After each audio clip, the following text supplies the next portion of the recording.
Welcome to Variables and Input. So in our programs, we will need some containers, some place in order to store some information. The most common types of variables are string, integer, character, boolean. The string would be like saying something like hello, and the delimiters are really double quotes. For integer variables, those can be positive, negative, etc., but without any decimal point.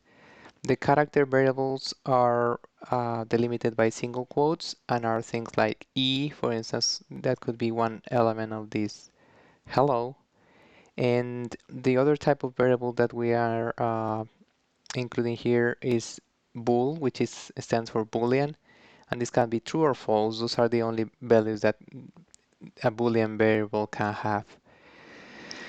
How we can declare a variable of type integer? So we put the type, in this case int for integer, the name of the variable, and we can use also the equal sign to assign it to a value. And if you remember, the semicolon was important at the very end of each line of C++.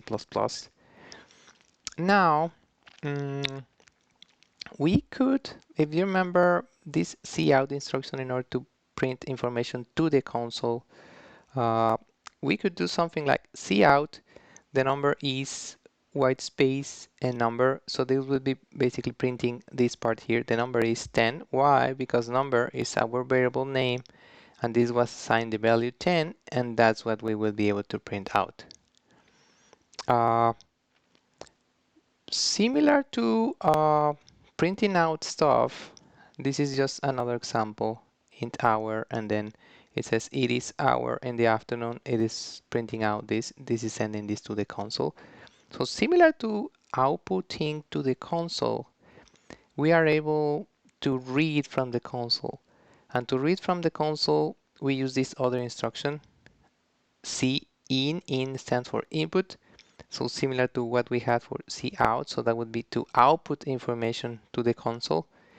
And the syntax is very similar. The main difference is the name of the function, cout, cin.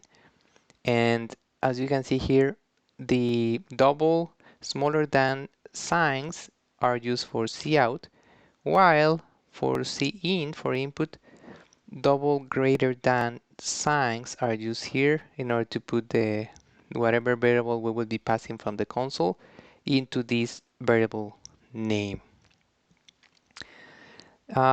In this program, we're going to put in practice all of this. So we would like to create a program where we are going to be declaring a variable name, and we are going to use the cin function for input in order to read that variable. In this case, we would like to pass queen, and then we are going to use the cout function that we just were checking here, this one, in order to print out to the console hello, and then one space, and then the name of the variable that we populated using the cin function. So let's go and click here on Open Replit.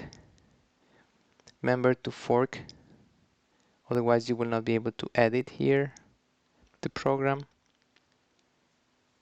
So we are going to declare, it says a string variable. Remember, we need first the type, then we need to type in the name and semicolon. So that is creating a variable name whose type is string.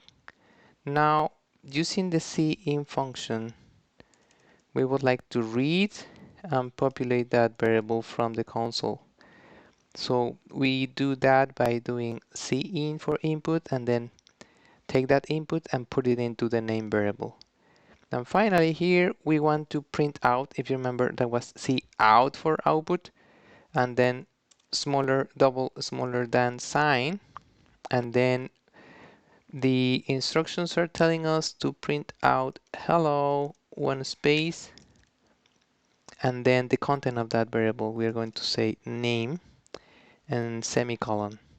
And what good practice is to always that we are printing out to the console, put one end of line so that in case we need to print something else, we will be already placed in the next line. So that's kind of it. Let's run it and see if it works. So it is going to run and it's going to wait for our input. We're going to type in queen, hit enter, then it is working. As you can see, it was able to read from the console, put that value into the name variable, and then finally it was able to print that out. Give it a try. Play with these as much as possible, and yeah, see you on the next part. Thank you.